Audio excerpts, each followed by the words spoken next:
Guten Tag, Klasse. Today I'm going to talk to you about two-way prepositions. No, they're not that bad. Sie sind nicht so schlimm. First of all, in this video, here's what you need to know. What they are, what they mean, and how to use them. First, let's talk about what they are. Here they are. An, auf, hinter, in, neben, über, unter, vor, and zwischen. Those are the 9 that I think are the most commonly used and the best ones to start with. So that's what they are. Okay, now, what do they mean? Starting with on, we're going to translate it 4 different ways, people. 4 different ways. And that is on vertically, on to vertically, at vertically, and up to. And I'm going to come back to this in a second. Auf, you're going to have it as 3 different meanings for now. We're going to leave out the meaning like in, like ich spreche auf Deutsch, I speak in German. We're going to leave that out for now. In that case, it's really used idiomatically and it's not being used as a preposition there, like with an article in front of a noun. Okay, so for auf, you're going to say that it means on horizontally, on to horizontally, and on top of. Hinter means behind. In is in or into. Neben is near or next to. Über is over or above. Unter is under. Vor is before or in front of. And that kind of makes sense. Like, for example, if you said, I have my German class before lunch, okay, it comes time-wise in front of lunch. Or if you say that she sits in front of the boy, she comes before the boy, right? Or if I said, I stand before you, I'm standing in front of you. It's just a fancy way of saying it. Finally, zwischen, which is between. And fun fact, you're going to have 2 objects of the preposition or 1 in the plural form. For example, you can't just say she sits between her friend. You could say she sits between her friend and her sister, or you can say she's sitting between her friends. But you can't just say she sits between her friend. So either have 2 objects or 1 in the plural form. So I told you what they are. I told you what they mean, but I said I'd come back to a few things. And you need to know the rule of how to use them.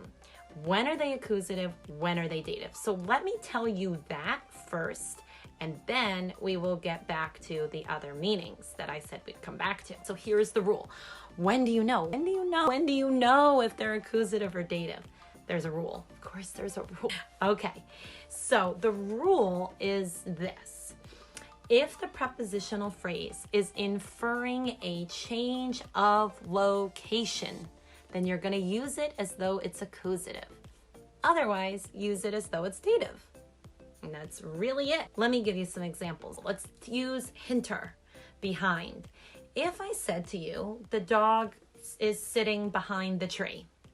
He's not moving, he's not changing his location. So behind the tree is going to be a dative prepositional phrase. Behind is acting as though it is dative. Okay, so the tree will be in the dative. On the other hand, if I said to you, the dog ran behind the tree, he changed his location. He was somewhere else and then he ran behind the tree. So now, because he changed his location, behind is going to behave as though it is accusative. So now you put the tree in the accusative, not the nominative, not the dative, the accusative. Let me give you another example using over or above. If I said to you that the plant hangs over the chair, you have a plant that hangs over the chair, it's not changing its location. You could say, well, what if it's moving? It's swaying in the wind. It doesn't matter. In that sentence, the plant hangs over the chair. You're not inferring that it's changing its location. You're literally telling me its location, its position, but not that it's changed location.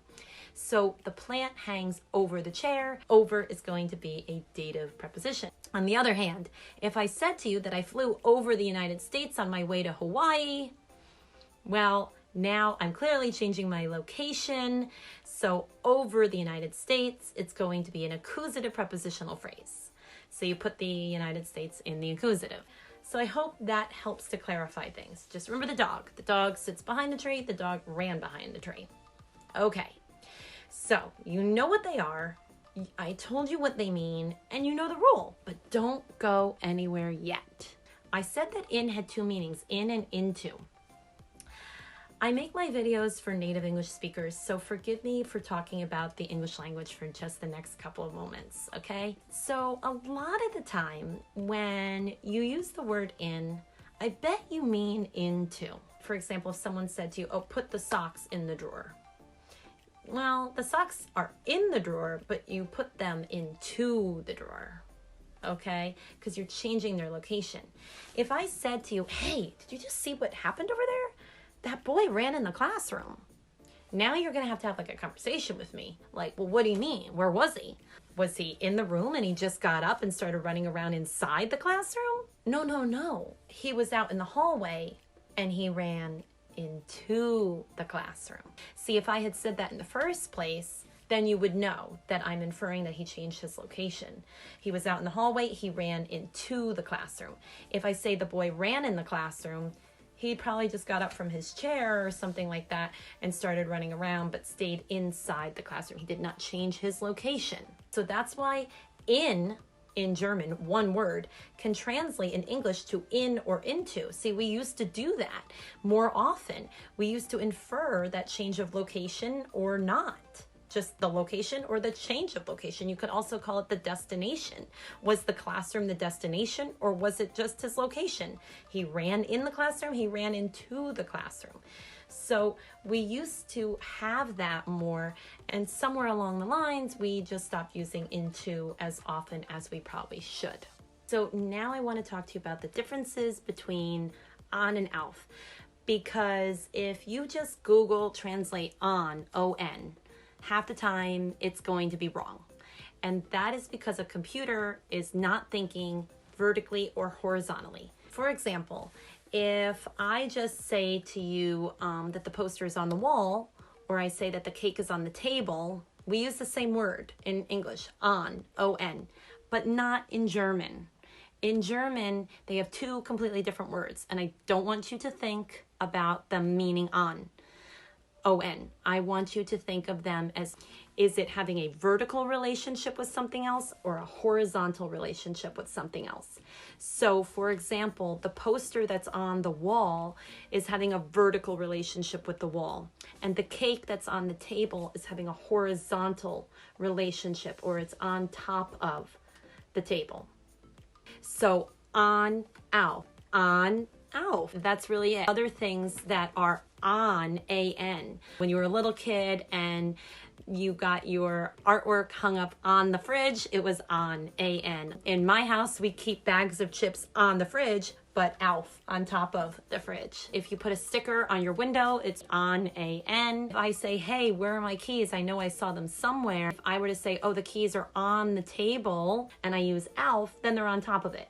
So on, auf. All right, it's really simple. And then, of course, because in English, as I said earlier, with in and into, you have this change of location form of the word in English. How did the cake get on the table? I set it onto the table. How did the poster get on the wall? I hung it onto the wall. So something that is on the wall, it's on, A-N. Something that's on top of something else is auf. In German, though, it's just on, and it's just auf. So how do you know, again, am I changing its location or not? And the answer to that question lies in whether or not you will use on or auf accusatively or datively. Finally, the last meanings of on is sort of unusual, and it's at vertically. An example of this would be the man standing at the door. Again, I don't want you to think of on, A-N, that a German thinks on. They think a vertical relationship between two things. So whether it's the poster on the wall or the man who's at the door, or maybe you eat your breakfast at the kitchen counter, you're having a vertical relationship with the kitchen counter.